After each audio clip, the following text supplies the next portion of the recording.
শাসক দলের দুই শাখা সংগঠনের বিবাদে সোমবার সকালে উত্তপ্ত হয়ে উঠল মালদার গাজল। তৃণমূলের জয়হিন্দ বাহিনীর ব্লক সভাপতি বিশাল সাহার সদ্য কেনা একটি গাড়ি ভাঙচুরকে কেন্দ্র করে তৃণমূল যুব কংগ্রেসের সঙ্গে এই সংঘাতের সূত্রপাত। ঘটনার জেরে ব্লক যুব সভাপতি সুরজিৎ সাহা সহ 5 জনের বিরুদ্ধে থানায় লিখিত অভিযোগ দায়ের করা হয়েছে। বিশাল সাহার অভিযোগ, বেশ কিছুদিন ধরে সুরজিৎ সাহার নেতৃত্বে কিছু দুষ্কৃতী তার বাড়ির সামনে এসে গালিগালাজ এবং অশান্তি করছিল। সোমবার ভোরে দেখা যায় তার বাড়ির সামনে রাখা নতুন গাড়িটির উইন্ড স্ক্রিন ভাঙা। বিশালের দাবি, যুব সভাপতির নির্দেশেই এই হামলা চালানো হয়েছে। কালকে আনুমানিক সন্ধ্যা 7টা আমি ওপর থেকে নামলাম বাড়িতে, দেখলাম আমার বাড়ির সামনে দিয়ে চিন্তা করতে 5টা-7টা বাইকে দেখলাম সুরজিৎ সাহা।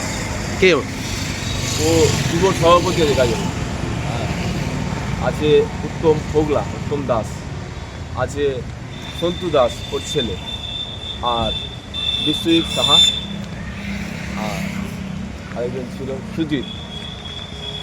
এরা চিন্তা করতে যায় গালিগালাজ করতে। সোনাক্ষী, মশলা কোথায়?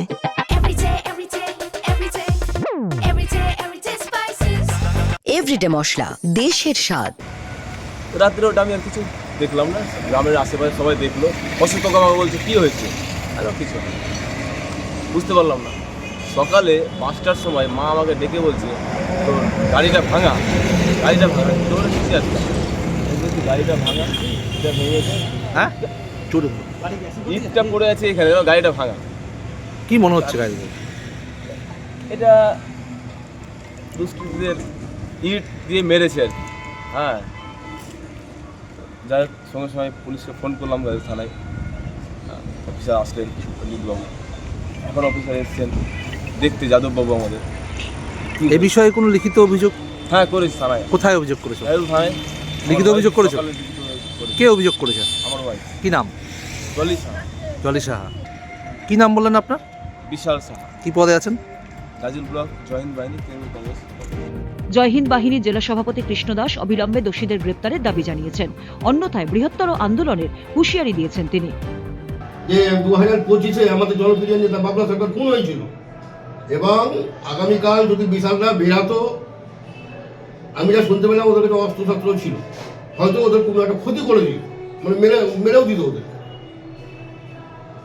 তা আমি আইনের কাছে সাহায্য নেবো, এবং আইজি সাহেবের সাথে কথা বলে এসপি সাহেবের ওখানে যে সব কিছু বলবো আমি, ওকে যেন 24 ঘন্টার মধ্যে ওকে অ্যারেস্ট করা হয়। যদি না অ্যারেস্ট করে তাহলে তৃণমূল জয়হিন্দ বাহিনীর পথে নামবে। অন্যদিকে সমস্ত অভিযোগ অস্বীকার করেছেন যুব সভাপতি সুরজিৎ সাহা। তার দাবি, মুখ্যমন্ত্রী মমতা বন্দ্যোপাধ্যায়ের জন্মদিনের অনুষ্ঠানের দিনে তাদের সংগঠনকে কালিমালিপ্ত করতেই এই চক্রান্ত করা হচ্ছে। পুলিশ ঘটনার তদন্ত শুরু করেছে। সিসিটিভি ফুটেজ খতিয়ে দেখে প্রকৃত দোষীদের চিহ্নিত করার চেষ্টাও চলছে।